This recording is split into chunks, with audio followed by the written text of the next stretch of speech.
Ward by J.C. McRae. A production by Parahuman Audio. Performed by a cast of fans and volunteers. Please visit parahumanaudio.com to learn more. Thank you and enjoy.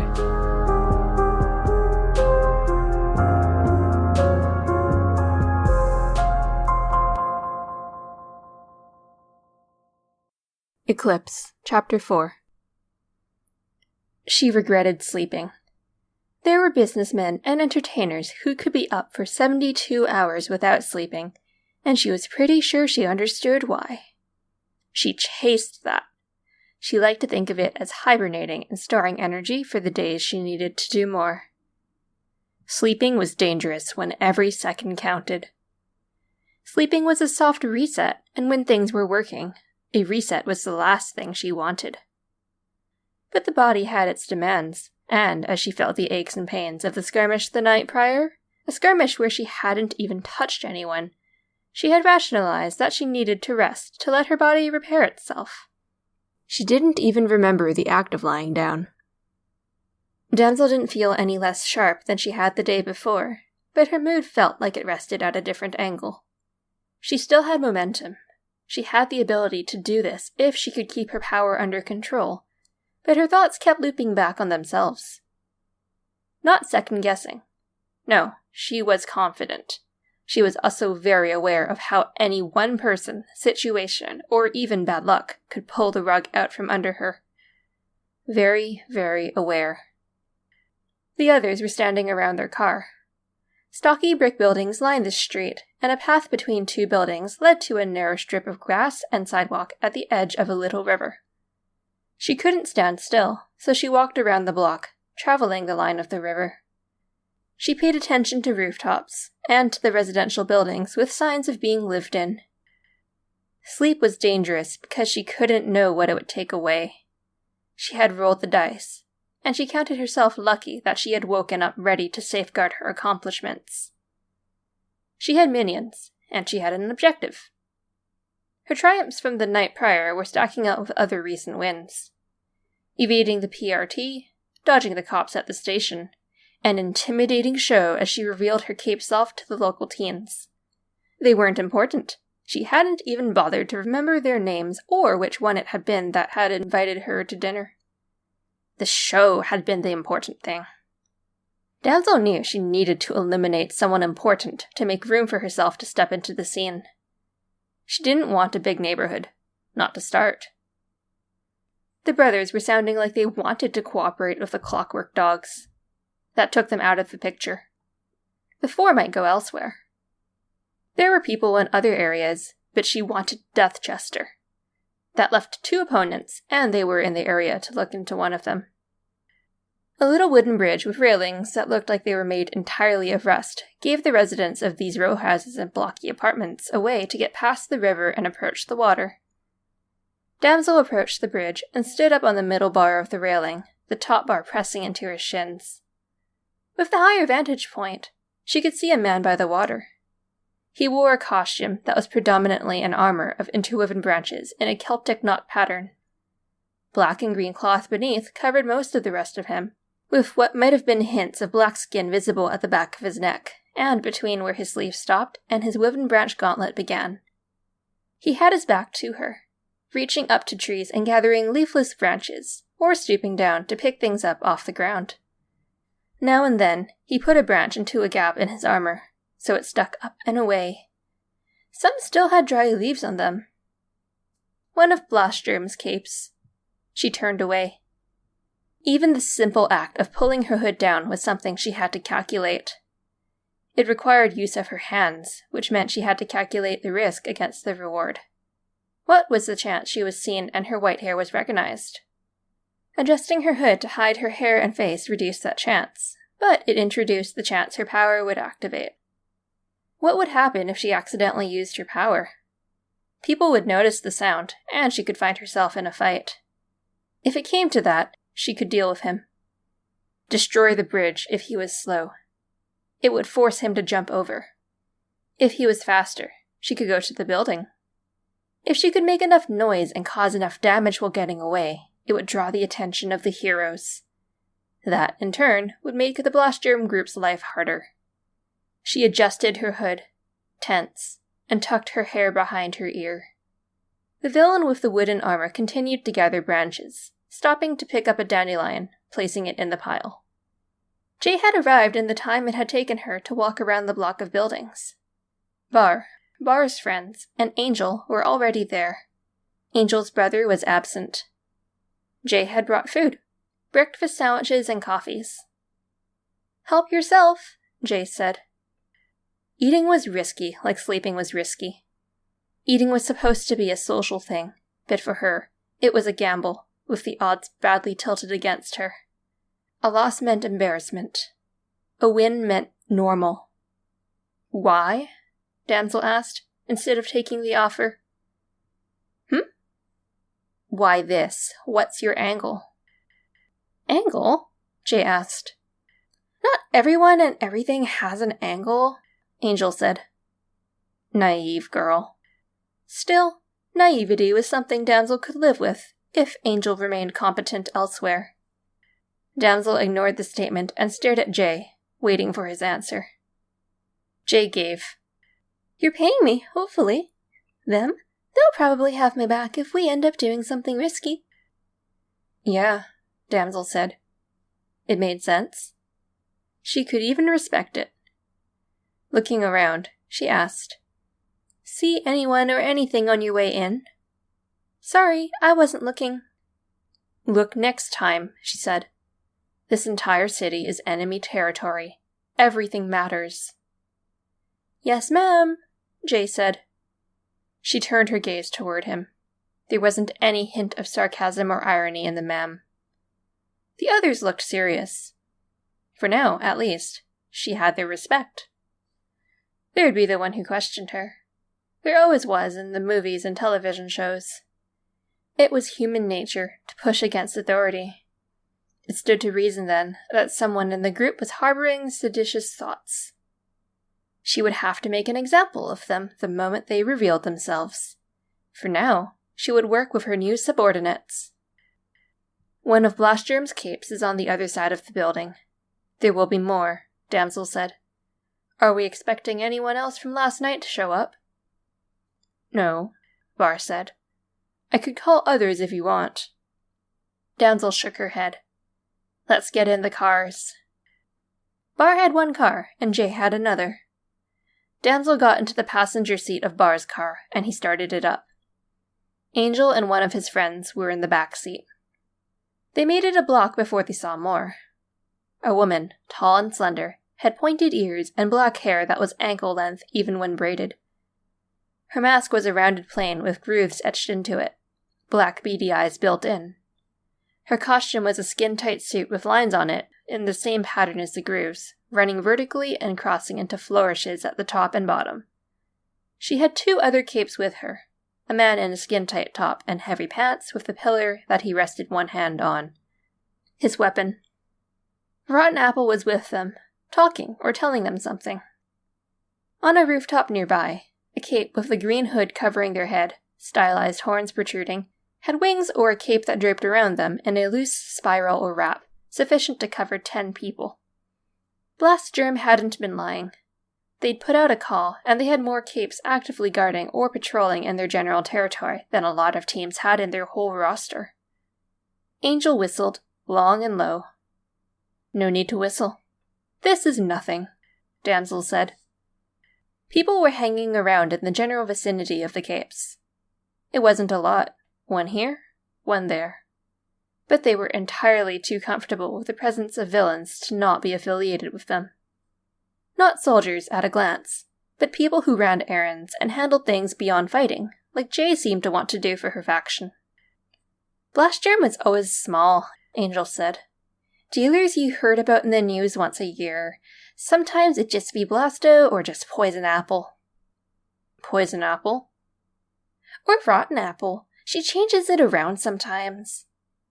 Ashley nodded. "They're not small now. It's fine." She spotted another one. There was a crowd of a type she recognized. Back in Stafford, there had been Kidney Stan's group. Useless fuckheads, stoners, imbeciles. They'd been the point of failure for one of her jobs. She had her suspicions that they were the ones responsible for tipping off the heroes about her trip to Boston. The cops at the station, edict at the truck raid. The group was surrounding the cape that had been in the company of Blasto and Rotten Apple the night before. The half-lizard, half-snake creation with the wooden head had climbed up him and was perched on his shoulder. "See that?" she asked. "Gee, out of the woodwork," Bar said. "The names are so disappointing," Ashley said. Blast Germ, Blasto, Rotten Apple. Woodwork would have been better, wouldn't it? "Yes," Bar said. "I like Damsel of Distress," Angel said. "Sucking up?" Bar asked. "I'm joking."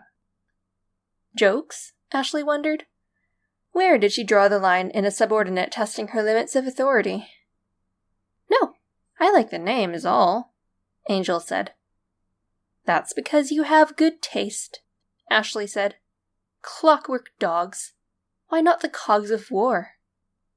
"They have names that mean peace and cooperation," Bar said. Ashley snorted. Her eyes scanned the surrounding area for more. A few minutes passed. When she didn't see more, she indicated for Bar to stop.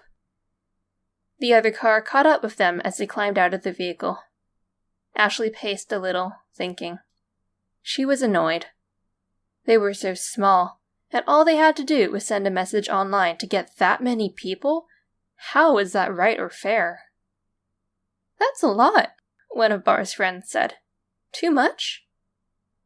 "No," Ashley said, stopping. "No. I could handle that, given a chance. I'll have to. I will take over this area." "Blasto's a tinker, you know," Bar said.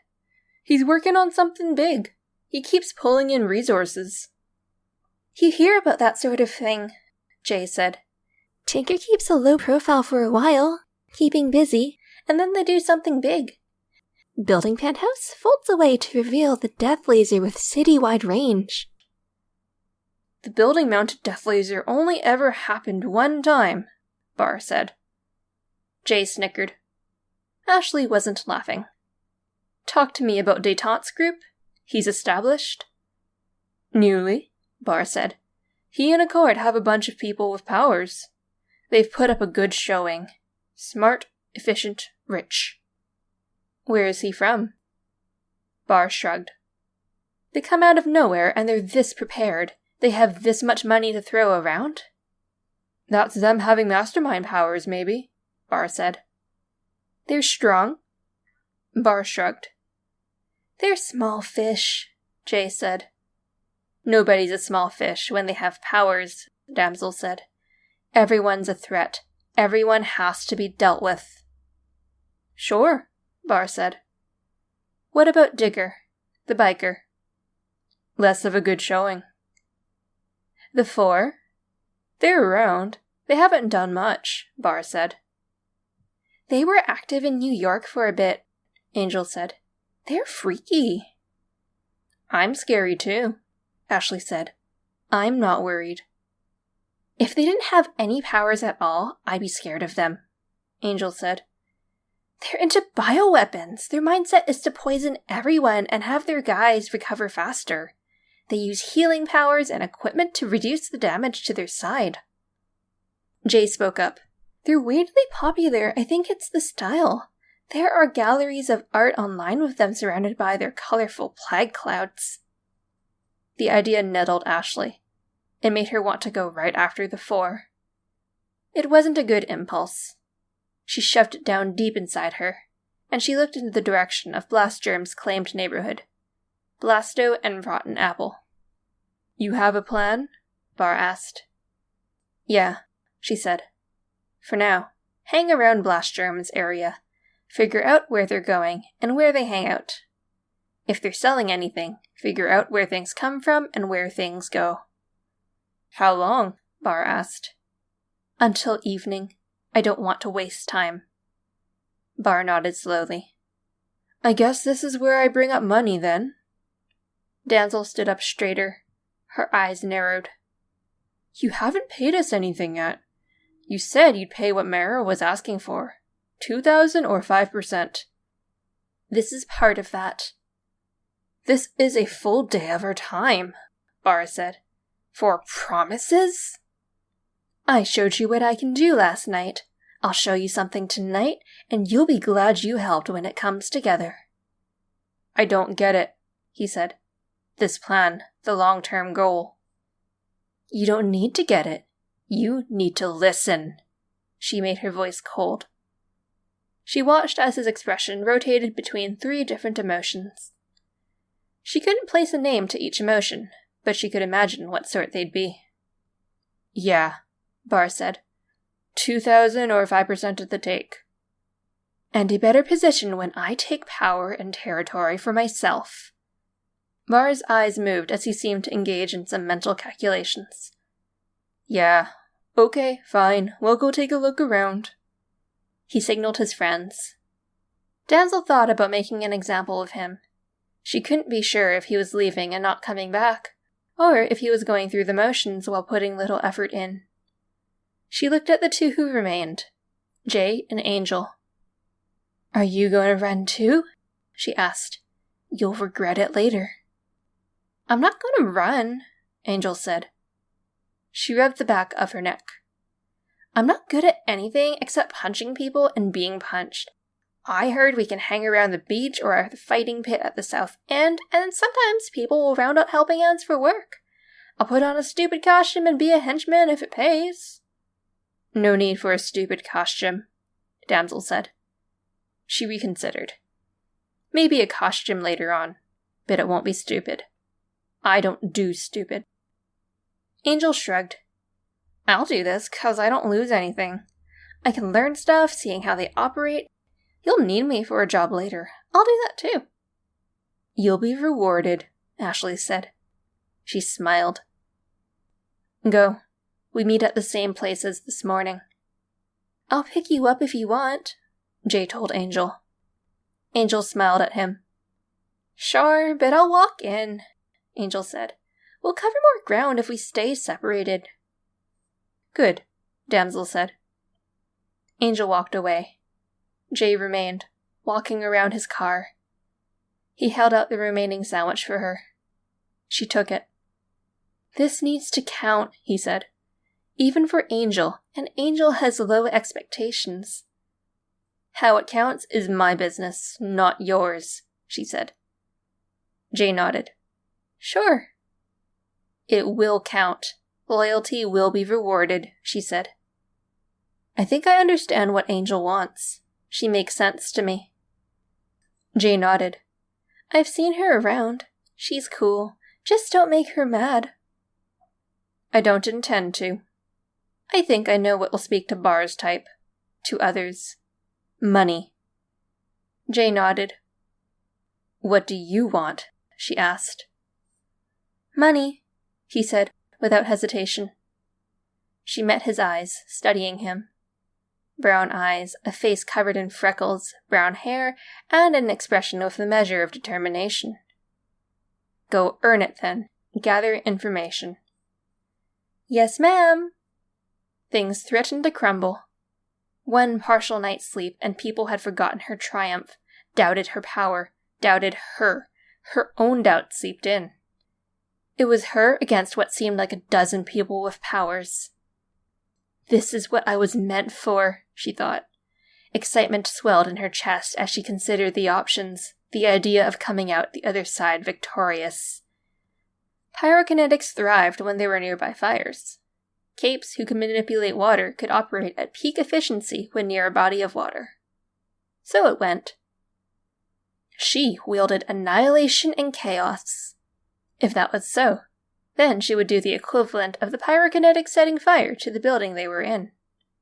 That she was doing this with no other powers on her side, against so many enemies? Not a concern, she told herself. A cold sort of excitement setting up shop in her chest as she worked to banish the doubts. Not a concern. Everything has been preparation for this. Even the fact that I've been completely alone for 3 years.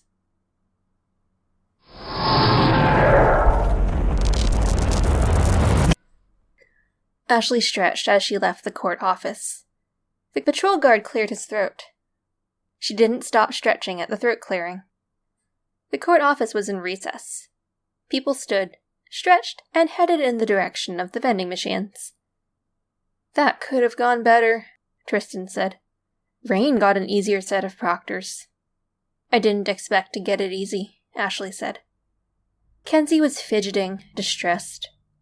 Ashley put a hand on Kenzie's shoulder, and her little friend looked up at her with a smile. The fidgeting stopped. The fidgeting would be because of the video. Kenzie would want it to be shown and be anxious about it being shown at the same time. The group wouldn't like it if the video came out.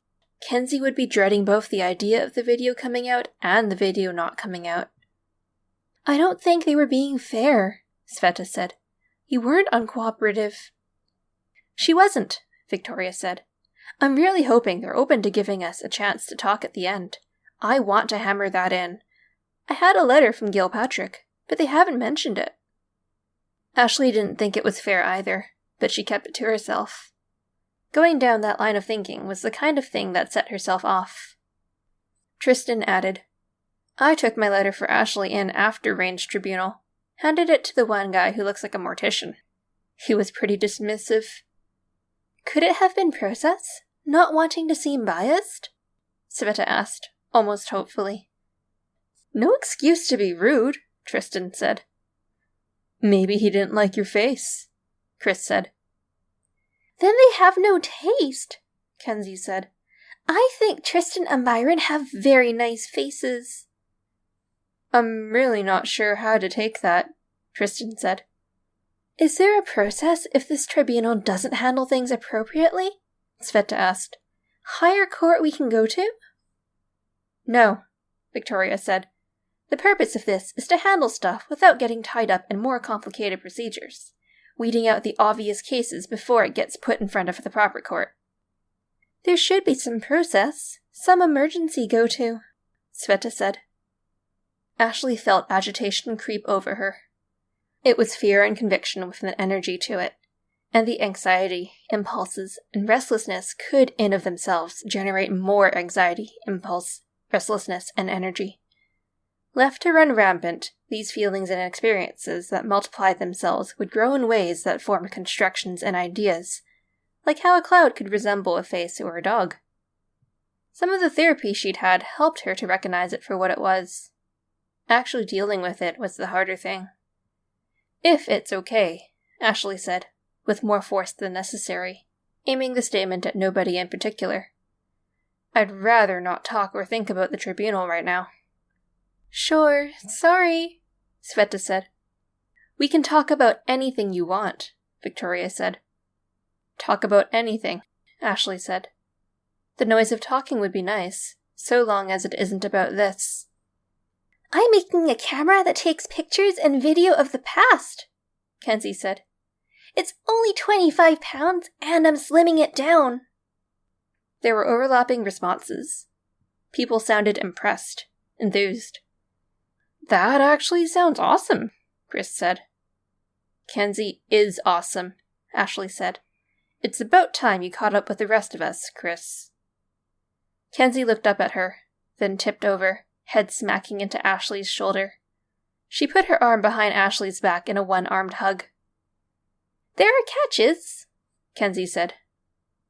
"Of course," Chris responded. He made no mention of the hug. "It takes a while to spin up. I'm still working on that. And it reads particles that don't move in straight lines, so it gets fuzzy fast." "Fuzzy can be workable," Victoria said. "In forensics alone, that kind of camera could be a lifesaver." "I'm still figuring out balances. Time is something I usually work around if I can," Kenzie said. Her legs kicked below the bench. "I stole some tech." "Stole?" Chris asked. "Tinkers can read powers in people and get data that they can use for their tinkering stuff.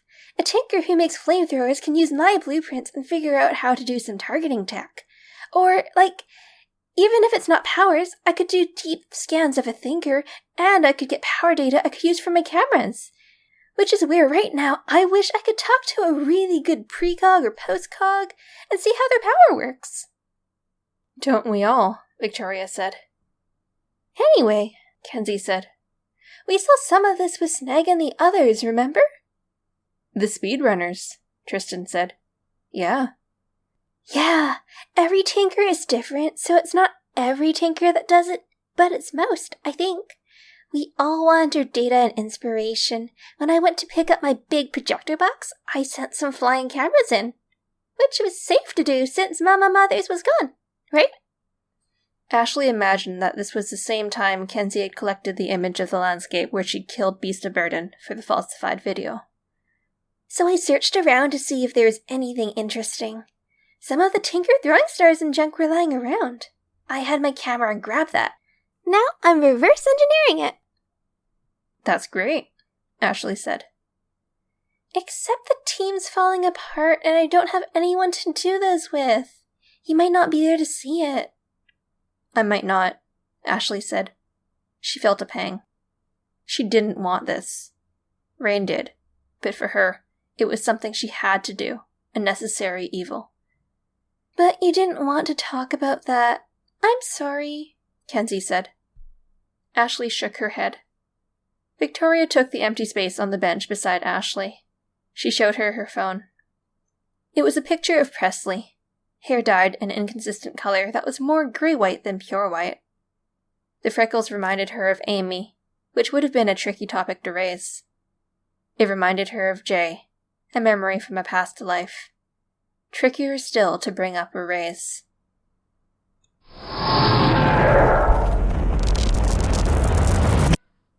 There was a low, deep rumble as her power did its work. She had to run to get away from the cloud of dust that exploded out in every direction. She was already moving to the next point. She lashed out with a sweep of her warped darkness, targeting one corner of a building. Her arm raked out, trying to cover as much area as possible to destroy as much brick and beam, insulation and strut.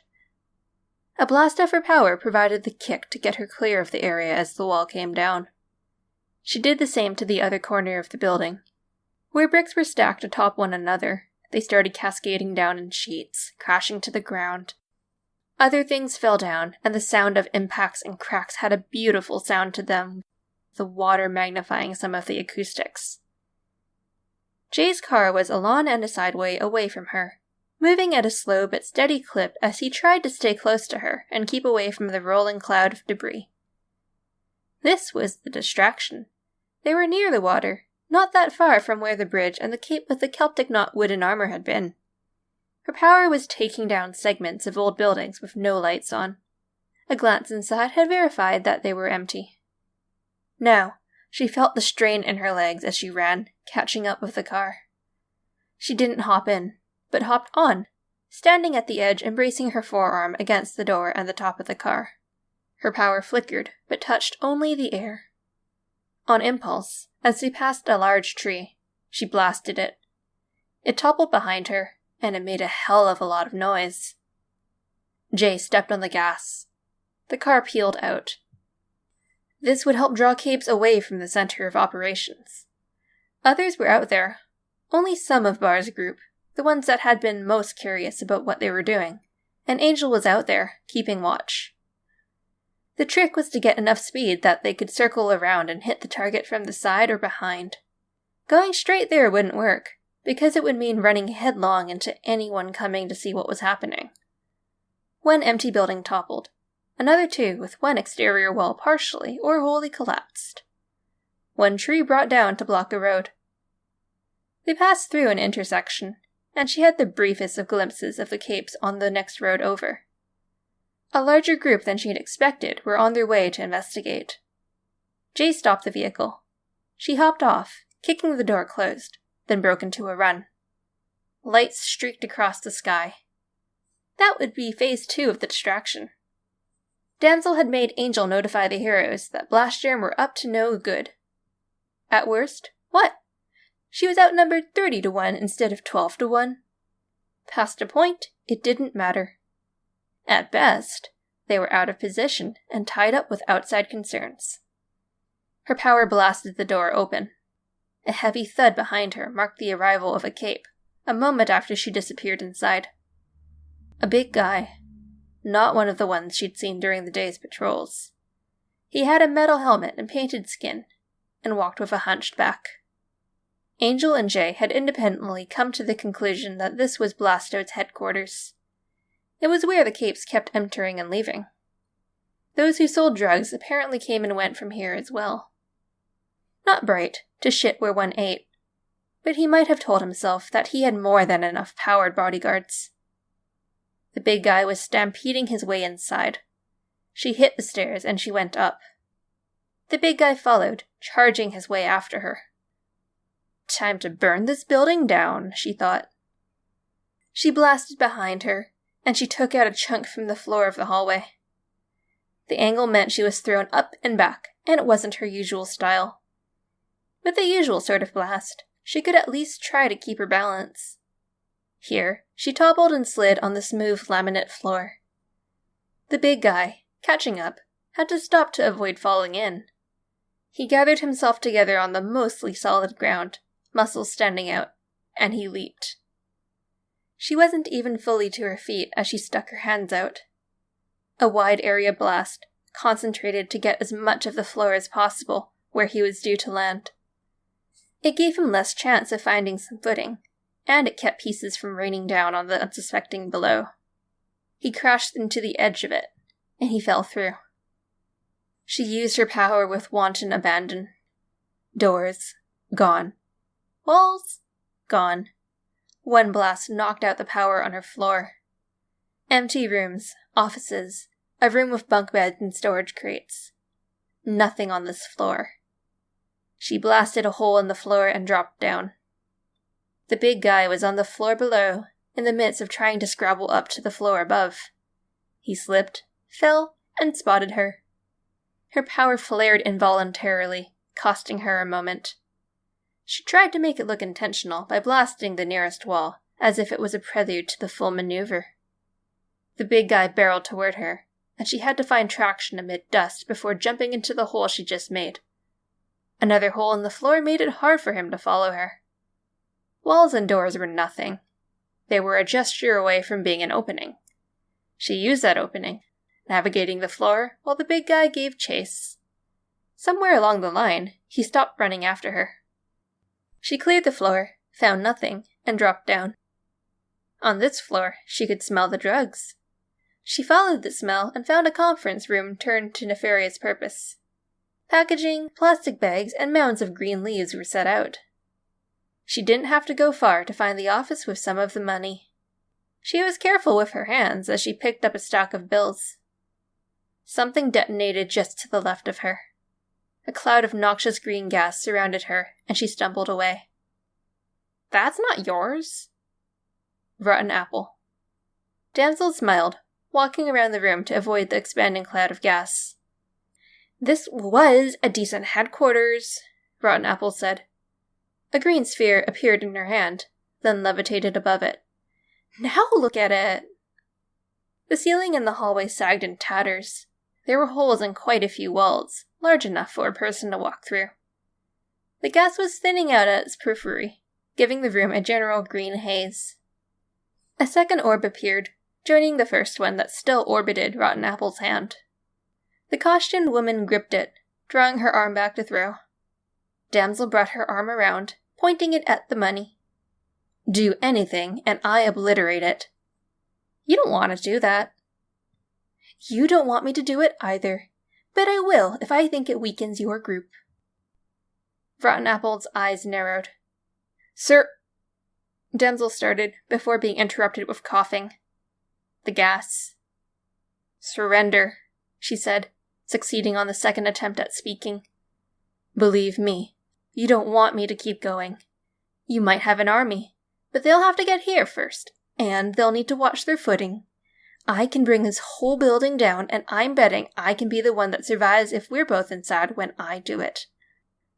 "Sure," Rotten Apple said. She looked at the money.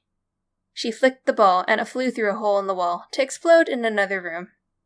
"There! I'm unarmed." "Hands up," Damsel said. "That doesn't matter when it comes to parahumans." "Call it a token thing. I like my gestures of respect. Rotten Apple slowly raised her hands, until both were visible. She'd had another orb before. Where was it now? Damsel looked, and she spotted it at the last second, almost invisible with a haze of gas in the room. It was on the ground, and it had rolled past her. The orb detonated with some force, and the money was scattered into the air throughout the room. Damsel was forced to back away from it as the miasma visibly colored the air. Rotten Apple was already preparing for another shot. Damsel could have used her power to shoot the money, but it was so scattered that she would have hit a relatively small fraction. Instead, she ducked through the doorway and blasted the floor of the hallway. Down to safer territory. Rotten Apple followed. Another orb was thrown, and Damsel wasn't quick enough to get out of the way. The detonation knocked her over, and the resulting fall was unexpected and hard. Gas swept over her as she worked to find her feet. It felt like standing up took a lot of effort. Was that the gas? As the gas burned at her nostrils and tickled her throat, threatening to force her into a coughing fit that would have her inhale more gas, she raised a hand. The use of her power knocked her over, and did force a resulting involuntary intake of breath, but it also destroyed the gas that was touched, and annihilated the very air. Gas flowed into the resulting vacuum, where it could be blasted again.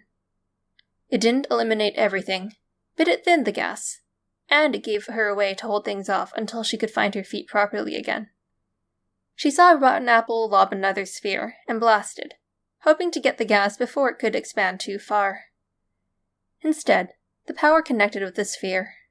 It was wiped out of existence with no gas resulting.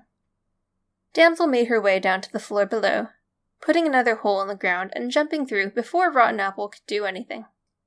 The ceiling of the floor below, as it turned out, was a little higher than average. She had to use her darkness blast to break the velocity of her fall. Her landing was a hard one, all the same, knees banging on the floor. A lab. Improvised, dirty panes of plexiglass with whatever glue or caulk had been used to connect them together, running in dribbles and gobs. Metal bands helped keep them from coming apart, which was good because each seemed to be under pressure. Damsel straightened, aware that Rotten Apple would be coming after her as soon as she could access the stairs. Vats, a row of them against one wall, dirty and smeared enough that the contents weren't immediately obvious. Humanoid figures, each one different from the others. Blastgerm's large roster of villains from this online ad they put out. They weren't real people. Damsel smiled, looking at it all. They'd cheated. There was something else at the far end of the room. It looked like a boiler, but it had the same rushed, improvised feel that the vats did. Metal, welding, tubes winding around it, and a glass aperture, showing a sea of what looked like green moss on the other side. "Step away from that," Rotten Apple said. She was breathing hard. Ashley extended a hand out toward a vat. The intention was to threat, but her power sparked out. It cut into thick glass, into water, and into the figure on the other side. She flinched back, holding her arm against her chest as she stumbled away. She stood up straight, forcing a smile she didn't feel. The remains of the body were tipping forward as the fluids emptied from the vat, and they were breaking apart like wet toilet paper as they brushed against the edges of the broken glass. Rotten Apple wasn't acting like Damsel had just killed someone. "Of course Blasto isn't around at a time like this," Rotten Apple said. "Asshole is probably doing something stupid like sleeping." "Can't afford to sleep if you want to claim your piece of Boston," Damsel said. "You realize we're going to come after you. If you fuck us on this Boston thing, we'll make it a lifelong goal to come after you." "Don't bother with threats," Damsel said. "I don't scare easily, and I hold the cards right now. I can do more damage to all of this than you can do anything to me." Rotten Apple shook her head.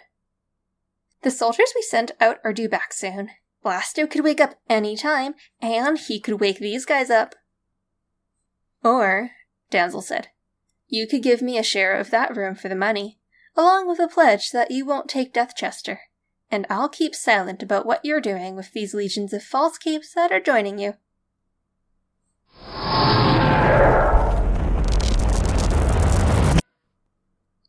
Arnsmaster against Bastion. Who wins? The replies overlapped. People were amused, happy. Angel and her brother were here. There were a few scattered others that Jay had invited. Ashley wasn't sure how to label the scene, even, where Jay and Angel both wore bathrobes, like they were some kind of honor. Drink was being passed around freely among the teenagers. They'd opted for slightly less money and roughly equivalent value in the drugs. Ashley didn't care about the drugs, didn't want to be intoxicated, but she was content to let her immediate underlings take what made them happy. Now, they were being celebrated, if that was the right word. They were teenagers or men and women in their early 20s, and they just wanted an excuse to party. Thin justification, but she wasn't going to say no. They had provided the information. She had conducted the raid, and money had been collected and doled out. It helped that the excuse for the partying was that she'd succeeded. People were paying attention to her triumph. It felt like a dream. She felt important, she felt good, and it wasn't being poisoned or undercut in any way. Arnsmaster has discipline, Ashley said. He has more tools. The rules are important, Angel's brother said. What location? How far apart are they to start? Wait, someone said. Who benefits from more distance? More replies overlapped. She didn't know how to deal with this. Her power had flickered a few times, even kicked once, and people were mostly ignoring it. There had been one question from a newcomer, and then there had been nothing. She couldn't bring people to her empty lair, so she had consulted Jay. Jay had provided some ideas, and she'd picked this. With some of the money, she had rented some hotel rooms. It was an easy way to have comfort, food, and a bit of luxury for Angel, who needed or wanted that. For some of these people in this age range who did this kind of work, who hadn't been around the other night, this was luxury, something that could draw them into her fold. She tried and tried again. Sooner or later, she'd taken a risk, and it had failed. She'd been sabotaged by people or by her power. Somehow, not this time. There had been a moment where Angel's brother had walked past her, reeking of alcohol, and her eyes had watered very easily. Fatigue threatened to catch up with her, and she couldn't afford to sleep. Instead, as the discussion got sillier, she took the opportunity to stand. "Make sure you can work tomorrow night, because we have more to do," she said. She smiled. "Enjoy yourselves. That's an order." There were cheers. She felt like she was drunk just from the emotional reaction to the cheer. It wasn't a far cry from this to being worshipped. It felt like everything she could do was the wrong thing. She had spent 3 years alone, and now she finally had allies. They were people who understood her, and as she rode the emotional high, she retreated to her room to be alone again. She felt like she could sleep for 2 straight days, and sleeping terrified her, because unlike the cliché, it was a very real possibility that she could wake up and the spell would be broken. She'd wake up from the dream. She could move her hands the wrong way, and the dream would be broken as surely as anything was broken by her power. She couldn't even trust the success. It felt like a pressure closing in on her, and the solitude of her room wasn't enough. The room was almost too much. Too white, too clean, the towels too fuzzy, the sheets too soft. All too easy to break and ruin, like so many other things in life. She stepped outside. There was a danger she would destroy her keycard, but she could always knock on the window of the others. Ashley hoped it wouldn't come to that, but she couldn't be inside. She might have spent a full hour of that cool summer night just outside the side door of the hotel, looking at nothing in particular, far from sleep and yet too tired to think. The door opened, and Jay stepped outside. "Need anything?" he asked. "No." "Want company?" he asked. She shrugged. He walked over, and he leaned against the wall beside her. His arm touched hers as he stood there. He did nothing else. She'd been right. He'd lied. It hadn't been the money that had motivated him.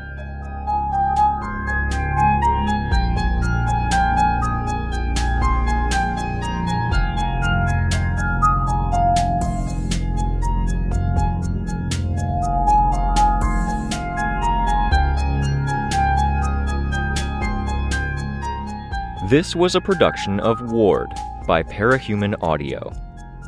Ward and the Parahuman stories are written and owned by J.C. McCrae. You can find the original text and support the author at parahumans.net. For more of the Ward audiobook, as well as other community works, please visit parahumanaudio.com. Music for this chapter was by Elliot Diebold. Narration by Torchide. Editing by Elliot Diebold. Find more of their work at our website. Thank you for listening.